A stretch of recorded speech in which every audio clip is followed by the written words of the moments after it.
Et nous avons donc le plaisir ce matin d'être en compagnie de Michel Boujna pour son nouveau spectacle Ma vie rêvée. Bonjour Michel. Bonjour. Est-ce que vous pouvez dire Monsieur Michel Boujna, ça me plairait? Vous voulez que je dise Monsieur Oui. Michel Boujna? Oui. Est-ce qu'on est obligé de se dire vous, puisqu'aujourd'hui on est filmé en plus sur le site internet radio-rcj.info, alors que d'habitude on se dit tu depuis Oui, 20 vous ans. pouvez me dire tu, mais tu peux dire Michel Boujna qui a des yeux à tomber par terre. Comme d'habitude. En plus là on les voit aujourd'hui. Oui, exact. D'habitude il n'y a que moi qui en profite, mais exactement. Vous avez vu ça? là tout le monde peut en C'est profiter. pas une merveille? C'est une merveille. Bon. Les yeux, la coiffure aussi. Oui, Je t'ai exactement. lancé dans un nouveau style de coiffure. Qu'est-ce qu'elle a, ma coiffure? Non, elle est bien. Mais qu'est-ce que tu m'embêtes ce matin? Je veux dire, j'ai pris la moto, je suis venu. C'est vrai, le casque, donc c'est ce qui explique la coiffure. Exactement. Bien. Merci Michel d'être avec nous ce matin. Mais je suis très content d'être avec vous ce matin. Et Et comment? croyez-moi, j'en fais beaucoup des trucs en ce moment à la télé, la radio, tout ça, promo. pour le spectacle. Ouais. Quand j'avais sur mon agenda vous, je me suis dit, je vais pouvoir être décontracté et dire n'importe quoi. Et dire n'importe quoi. Oui, bon, c'est un petit peu ce que tu vas faire sur scène, mais pas Non. tout à fait. Non, sur Mais scène, je je savais, dis pas j'ai fait n'importe exprès quoi. de te dire ça. Quelle méchanceté vous avez.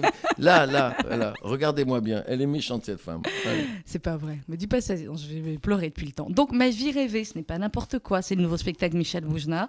Ça commence dans quelques jours à peine, le 18 novembre jusqu'au 4 janvier au moins, au Théâtre Édouard VII. Ça fait longtemps que tu nous en parlais de ce spectacle, Ma vie rêvée. Ben oui, d'abord parce que j'ai commencé à jouer ce spectacle il y a 1 an, mais en rodage. Oui. La première représentation, la deuxième. Au bout de la deuxième représentation en tournée, j'ai tout changé. J'ai changé énormément de choses. Et je fais toujours ça. En fait, le spectacle, je viens de finir de l'écrire, puisque je l'écris tout le temps, tous les soirs. Et voilà, c'est très bizarre, la vie. Qu'est-ce que vous voulez que je vous dise? C'est très bizarre. À chaque fois que je fais un nouveau spectacle, je pense que c'est le dernier. Et tout d'un coup, arrive dans ma tête, dans mes rêves, quelque chose de différent, quelque chose de nouveau. Et en même temps, j'ai l'impression évidemment de ne pas changer, parce qu'il n'est certainement pas question de changer. Certainement pas.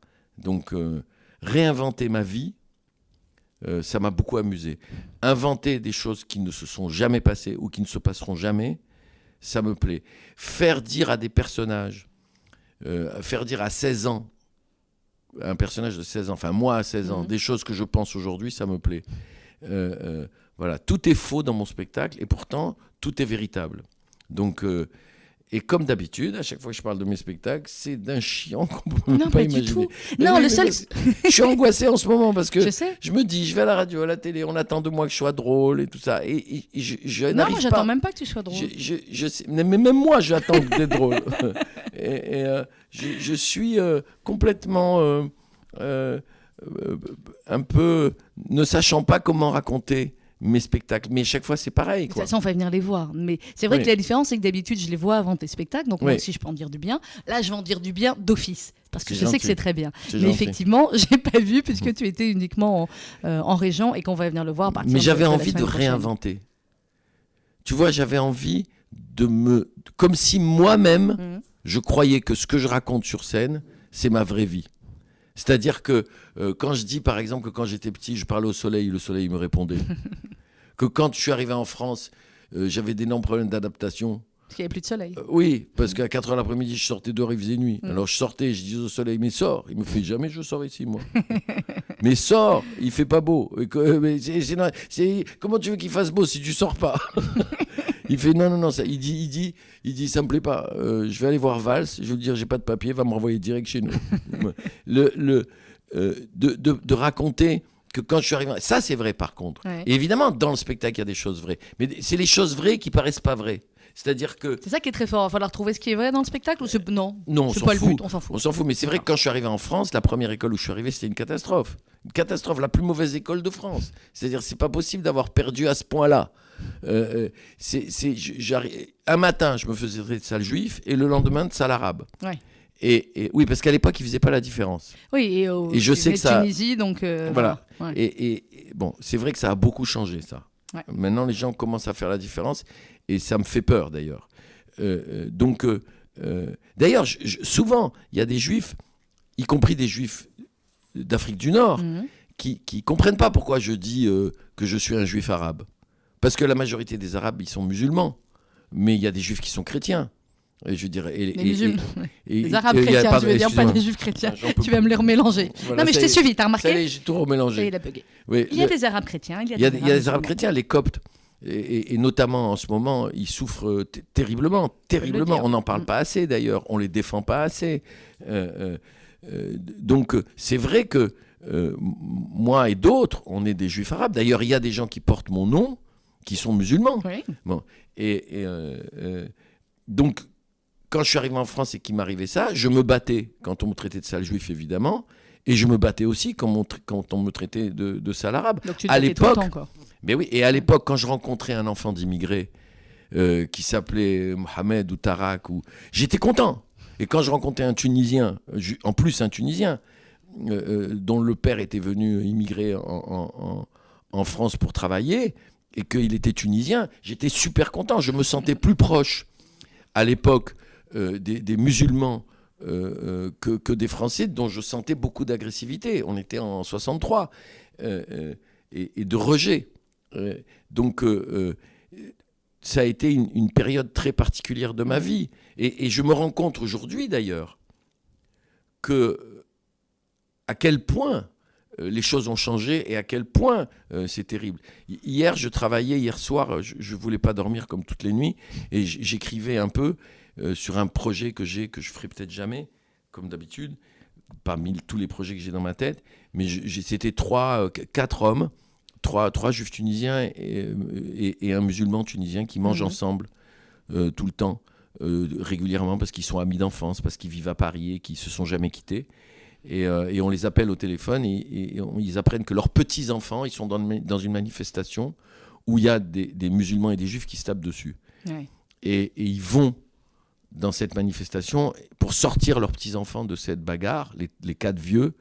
Ils prennent leurs enfants dans leurs bras, ils se regardent et se disent « Mais qu'est-ce qui nous est arrivé ?» C'est ça. Hein. Pourquoi on en est là ? Hier, j'ai écrit ça. Voilà. Je ne sais pas ce que j'en ferai, mais j'ai écrit ça. Quelque chose. Bon.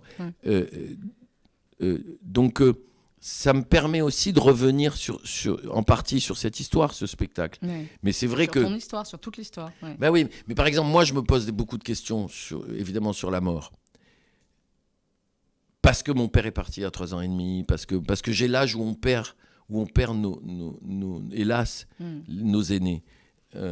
Et ben, j'ai fait un petit garçon de 10 ans qui réveille son père. Comme j'ai toujours eu des petits-enfants qui posaient des tas de questions, d'où vient le vent, tout ça, j'en ai fait un de 10 ans qui dit à son père, à quoi ça sert de vivre si c'est pour mourir à la fin ? Il dit à son père, pourquoi on dit mourir de rire ? Pourquoi rire c'est mortel ? Pourquoi on dit mourir de plaisir ? Papa, j'arrive pas à dormir. Il dit un truc que j'adore, il dit, papa, regarde les riches, ils ont aucun problème pour vivre, parce qu'ils ont tout ce qu'ils veulent. La seule chose qui angoisse les riches, c'est quoi ? C'est la mort. Parce que la mort, ils peuvent rien contre. C'est vrai. En fait, toute leur vie, les riches, ils pensent à la mort. Alors que les pauvres, eux, jamais ils se posent la question de la mort. Ils pensent à devenir riches. Oui, non, parce que la seule question qui se pose, c'est comment on va faire pour vivre. Ouais. Et il fait, papa, j'ai choisi, plus tard je serai pauvre. Et le père, il lui dit, regarde, sois gentil, il est 4h du matin, sois gentil, regarde, commence tout de suite, fais SDF, devant la maison il y a une poubelle, va dormir dedans et fous-nous la paix. Et le père, il lui dit un truc que j'adore, qui était une phrase que j'avais entendue par un rabbin, qui dit, on meurt pas, on s'absente, on va dans un endroit où on peut pas nous voir, on ne meurt que quand on est oublié. Et j'ai rajouté, regarde, depuis que mon père est parti, tous les jours je pense à lui, tous les jours je fais un geste en pensant à mon père. Je me demande même si je pense pas plus à mon père maintenant que quand il était vivant. Et le gosse lui dit, ah papa, j'ai compris, il va falloir que tu meurs pour que je pense à toi.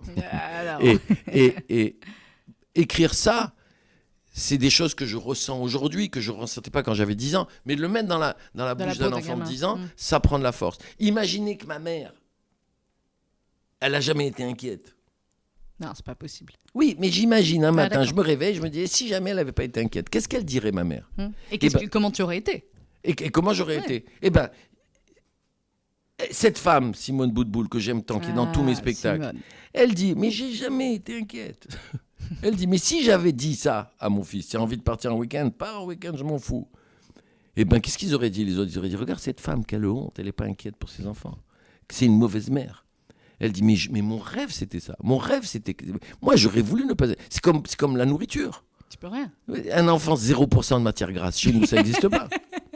Elle dit, il fallait que je le nourrisse, mon fils. Il fallait qu'il soit tellement dodu que si je le jette du 5e étage, il fallait qu'il rebondisse. Oh là là là. Bon, mais tu sais ce que c'est, tout ça, l'angoisse, c'est quoi ? Je sais pas. Mais c'est de l'amour. Oui, c'est de l'amour, mais elle dit quand même, j'aurais dû lui dire la vérité à mon fils. Au lieu de passer ma vie à lui dire comme tu es beau, comme tu es beau.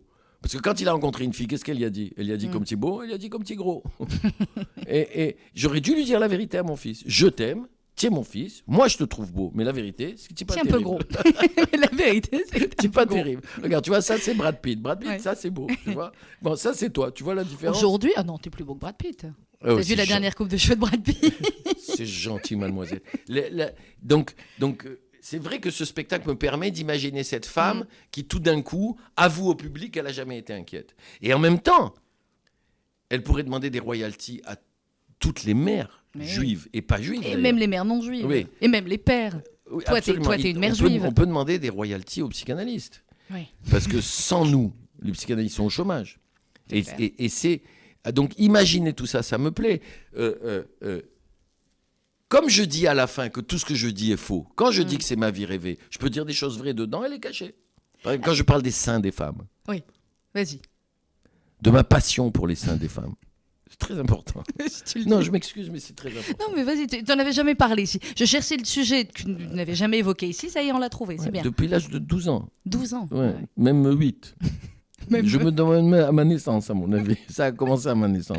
Bon, de m'amuser avec ça, oui, parce que je raconte que... Je parle de mai 68. Et je raconte que mai 68, c'était génial parce qu'on n'allait pas à l'école, on voulait changer le monde et patati et patala. Mais qu'il s'est passé une chose très importante en mai 68. Peut-être la chose la plus importante de tout, c'est qu'il y a eu le MLF. Oui. Et avec le MLF, il y a eu le MLN. Le MLN, c'est le mouvement de la libération des nichons. Ça veut dire que les Il y filles, a eu les bikinis. elles n'avaient plus de soutien-gorge, c'était fini. Sur la plage, ouais. Elles s'étaient libérées. Ouais. Elles portaient des petites chemises parce que c'était au mois de mai, il faisait chaud. Bon. Et il raconte sa passion pour ça. Bon, c'est des sujets que je n'ai jamais abordés. Ah non, je confirme. Jamais. C'est pas mon style. Non. Mais je m'amuse comme un fou à parler de ça. Mais nous aussi, j'imagine. Je m'amuse comme un fou à parler. Et puis, voilà, dans ce spectacle, j'ai pu...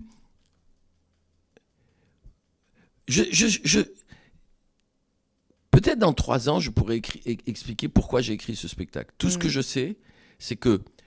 Parce qu'il y a des gens qui me disent « Ah, tu as fait un spectacle qui s'appelle Ma vie rêvée, alors tu n'aimes pas ta vraie vie ?» Je dis « Non, c'est pas ça. C'est que je pense qu'on ne peut vivre mieux que si on rêve sa vie. Qu'il faut rêver. » Il faut rêver toujours. Vous savez, on dit « Ah, ne l'écoutez pas, celui-là, c'est un rêveur. » Ou on dit « Arrête de rêver. » Mais non, c'est une insulte, ça, pour moi. Il faut rêver. Il faut rêver des choses pour les construire. Il faut rêver pour avancer.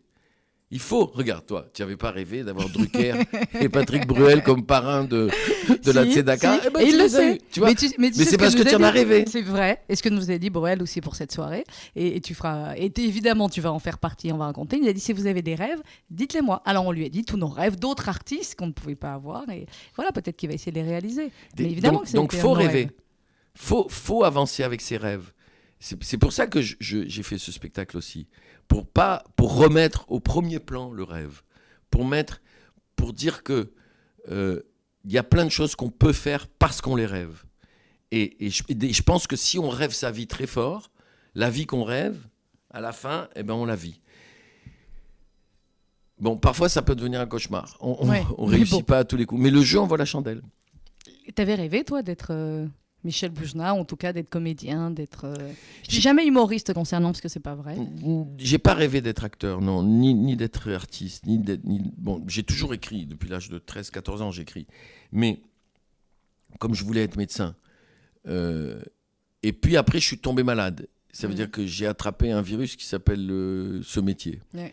Et quitte à choisir, franchement, s'il y a eu un vaccin, j'aurais pas fait ce métier. J'aurais pas fait, moi. J'aurais pas fait. Ce métier m'a pas rendu plus heureux. Mais vraisemblablement, il m'a rendu moins malheureux. Oui, donc, mais c'est comme ça qu'on devient un artiste. On ne devient pas un artiste parce qu'on l'a décidé. On devient un artiste parce que ça a décidé pour nous quelque part. Et un jour, oui, ce que j'ai rêvé, mais vraiment rêvé, c'est que je rentrais sur scène avec un chapeau et un chiffon qui me cachait le visage comme dans le désert pour les tempêtes de sable. Et c'était la première image que j'ai eue des magnifiques. Oui, ça, je l'ai rêvé. Je l'ai rêvé de rentrer seul sur scène une fois. Je l'ai vraiment rêvé et c'est arrivé. J'ai rêvé de faire du cinéma et c'est arrivé. Donc ce métier t'a rendu plus heureux quand tu es sur scène ou quand tu es en train de tourner un film, tu es heureux. Oui, quand je joue, je suis heureux. Quand j'écris, je suis heureux. Quand je tourne un film, je suis heureux. Ce qui me rend malheureux, c'est... Enfin, ce qui me fait peur tout le temps, on vit dans un monde très difficile. Enfin, moi, j'ai l'impression de passer mes examens tout le temps, quoi. Ça fait 36 ans que je suis seul sur scène. Ça fait plus de 40 ans que je fais ce métier. Et pourtant, je rentre sur scène dans pas longtemps à Paris.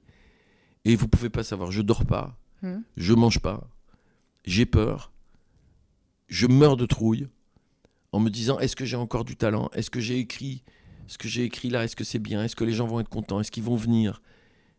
Je pensais, moi, que cette peur, elle partirait avec le temps. Or, elle augmente. Si un jour je m'arrête, et un jour je m'arrêterai, ça sera à cause de ça. Ça sera parce que ma peur sera plus grande que mon désir de jouer. L'autre chose qui me casse les oreilles... Oui, on va dire oreille. Oui, on va dire on oreille. a déjà parlé des seins, donc on va dire oreille. Là. Oui. On va faire tout le corps ce soir. Ou qui me fait mal au cul. Vas-y. Ça, c'est quand j'arrive maintenant quelque part où il y a des humoristes, parce que des humoristes, il y en a beaucoup maintenant. Ouais, mais il n'y a pas que des bons. Oui, non, mais il y en a beaucoup, en tout cas. C'est Monsieur Boujna, il m'appelle. Ah oui, genre respect. Oui, genre je suis vieux surtout. Non, mais t'es pas vieux. Oui, mais bon.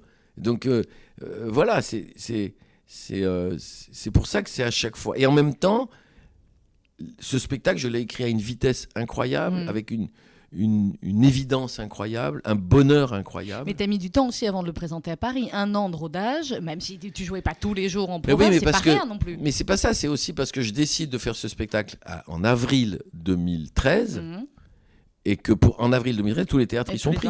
Et je l'ai pas encore écrit. C'est clair. Donc on a dit, bon, c'est pas grave, on va jouer partout où on peut. Ma première représentation, j'ai joué à Reichshofen.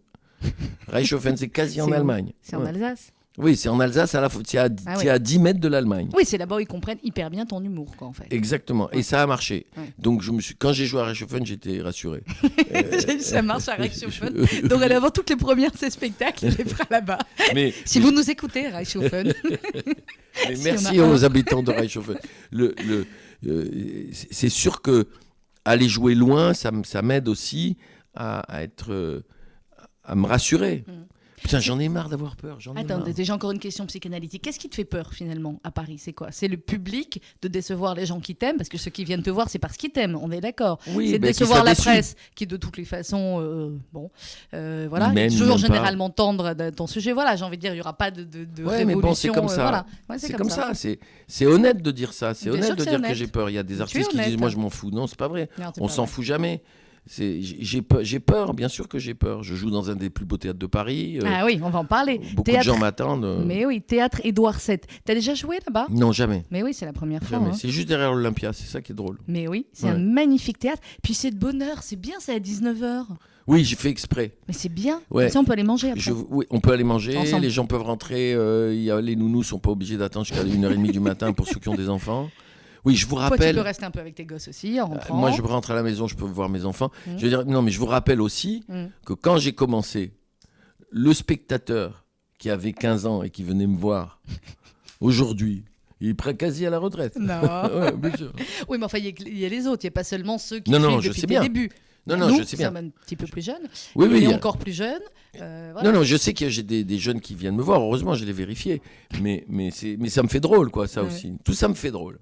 Mais je suis... Attends, ça c'est tout le côté peur. Oui. Maintenant on va aller dans le côté un peu kiff quand même. Il y a le côté kiff. Voilà. Le côté kiff, c'est que je vais jouer, et je vais jouer longtemps, et que je suis à Paris, et que je suis content, et que je vais m'amuser comme un fou. tous les soirs, et voilà. Ah oui. C'est un plaisir. Ça, c'est...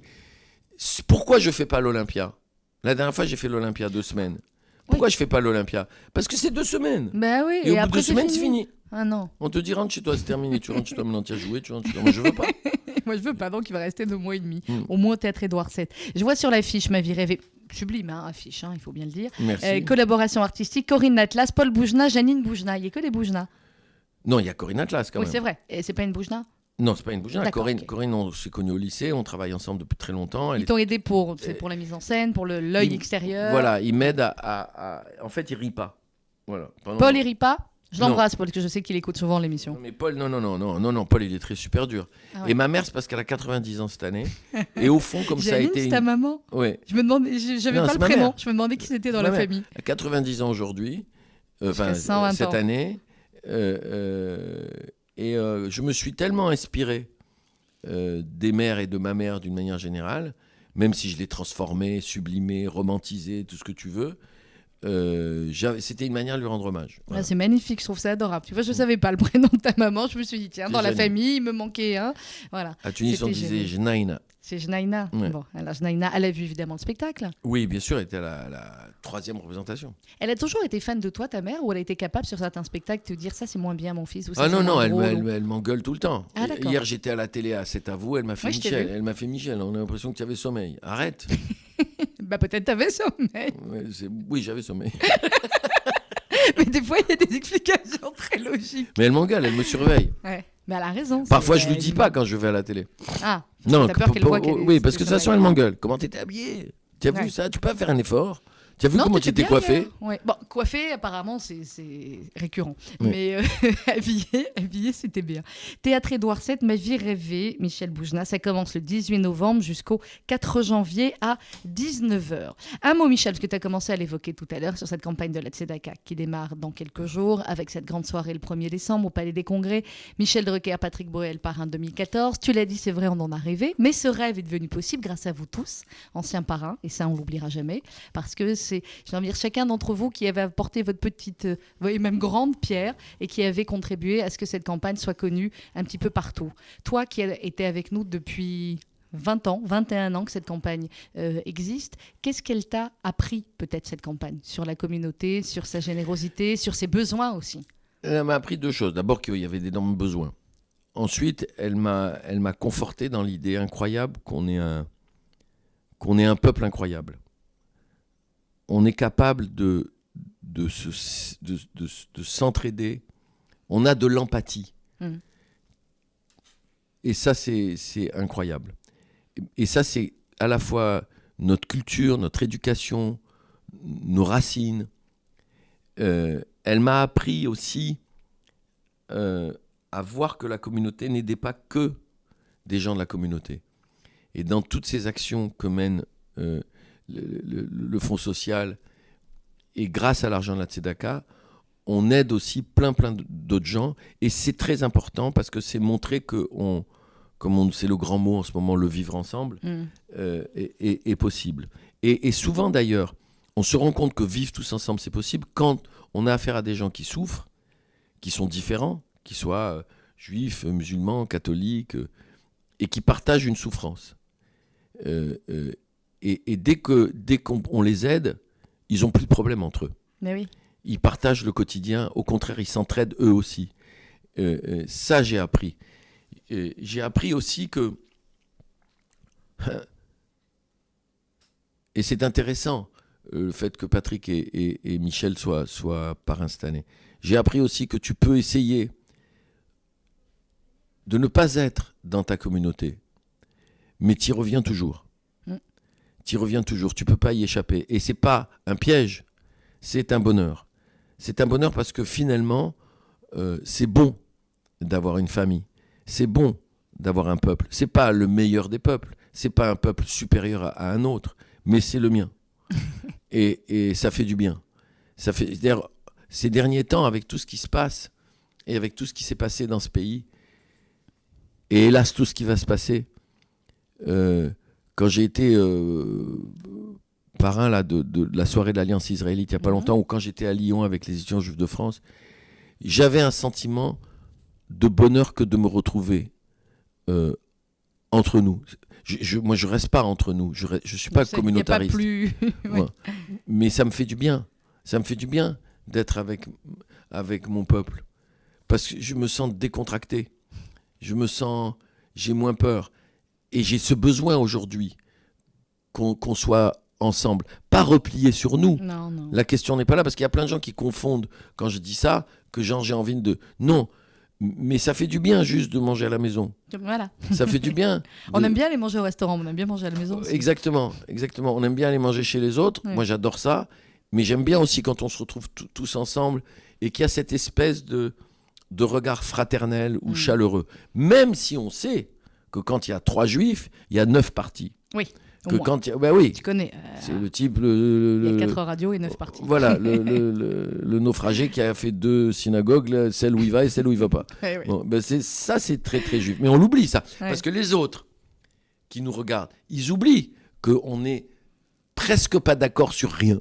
Ça veut dire que même sur comment on va faire cuire une entrecôte, on s'engueule. Même que l'autre, il m'a dit la dernière fois, je mettais du citron sur ma viande. Parce que nous, les Tunisiens, on met du citron. Je sais, vous mettez du citron partout.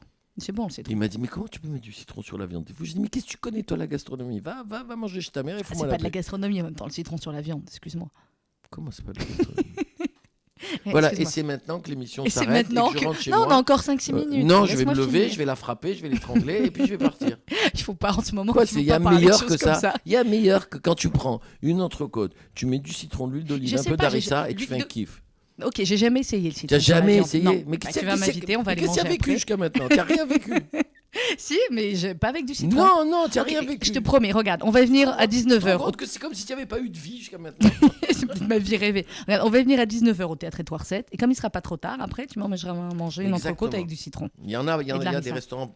Dans n'importe quel restaurant, d'ailleurs, les restaurants où j'ai l'habitude d'aller. Il t'amène direct le citron avec la harissa. Quand je demande une entrecôte, il m'amène le demi-citron. Et très important. Quoi? Le citron. Oui. Et j'en appelle à tous les restaurateurs qui nous écoutent. Arrêtez de nous donner des quarts de citron. Quand il faut donner un demi, sinon comment tu veux presser? Il donne un quart. Tu appuies, tu as pris du citron dans l'oreille, dans l'œil, sur ton pull, ta chemise et ton pantalon, jamais dans l'assiette. Et alors, quand il te donne un demi-citron, genre pour faire joli, il coupe le citron en deux et le bout du citron, il le coupe aussi. Ce qui fait que quand tu appuies, tu prends tout dans l'œil parce que de l'autre côté, ça sort aussi. T'aurais dû faire restaurateur. Ouais, mais c'est insupportable. Alors je leur explique. Et dans les restaurants, j'ai l'habitude, ils me disent, Monsieur Boujna, vous inquiétez pas, j'ai fait tout ce qu'il fallait. Alors si vous voyez arriver un vrai citron sur la table, c'est que c'est un restaurant Michel Boujna a l'habitude d'aller. Tu sais quoi, il faut reconnaître ça comme ça. T'as remarqué qu'on avait commencé à parler un peu sérieusement, puis on a dérivé sur le citron et la harissa. Mais c'est très pas sérieux. Mais bien sûr que c'est très sérieux. La nourriture, c'est très sérieux. C'est pas secondaire. C'est pas. Tu te rends compte le kiff que c'est quand tu te retrouves avec des gens que t'aimes et que tu manges. Oui, c'est un kiff. Moi, je déteste. Vous savez, tu sais ce que je déteste, c'est quand les gens genre importants ils te disent il faut qu'on se voit. Faisons un déjeuner. Oui, parce que tu passes les 3 quarts du déjeuner à manger et à parler de n'importe quoi. Et c'est juste à la fin du repas que tu parles des choses importantes. Et à la fin, pourtant, c'est le dessert. Oui, mais j'ai envie de dormir. À la fin, c'est la sieste. Donc, je leur dis à chaque fois, regardez, venez, on fait un truc. On se retrouve à 11h30, à votre bureau ou ailleurs. On parle de ce dont on parlait et après, on va déjeuner. C'est mieux. Oui, c'est beaucoup mieux. Faisons un déjeuner. Faisons un déjeuner. Il y a une phrase plus con que ça. Vous savez. Faisons un déjeuner. Alors, nous, ce qu'on va faire, on va faire un spectacle et on va faire le spectacle de Michel Boujna, Ma vie rêvée. Ça commence le 18 novembre au Théâtre Édouard VII jusqu'au 4 janvier. C'est à 19h, donc c'est un bonheur. Location 01 47 42 59 92. Dors pas, tu continues à être filmé pendant que je donne les locations. 01 47 42 59 92, Théâtre Édouard VII.com. On te retrouve évidemment le 1er décembre au Palais des Congrès avec Patrick Bruel et Michel Drucker. Il reste quasiment plus de place. Évidemment, cette année, c'est hors norme. Donc, les dernières places, c'est tout de suite maintenant 0800 089 089. Et dimanche prochain, tu es avec nous, évidemment, pour le Radioton de l'Appel national pour la Tzedaka. Oui. Je vais te faire un truc que je n'ai jamais fait faire cette année. Tu as déjà fait du Krav Maga, du karaté? Non, j'ai jamais fait ça. Eh ben, tu vas faire, mon fils, dimanche. Préviens, si jamais ils me frappent ou ils me touchent ou ils me font mal... 2 jours avant le spectacle. T'as l'assurance? 2 jours avant la première spectacle, je les tue. Non, regarde, tu sais quoi? Juste tu mettras le kimono au Maccabi. Je mets le kimono. Il sera à 10h moins le quart au Maccabi. On vous donnera toutes les coordonnées. Non, mais je mets le kimono au Maccabi en question. Tu fais la photo. Et je les frappe, moi. Mais eux, ils n'ont pas le droit de répondre. Ah, ok. Alors, on fait comme ça. On va les prévenir. Écoutez, à mon avis, ils doivent nous écouter. Merci beaucoup, Michel Boujna. Je vous embrasse.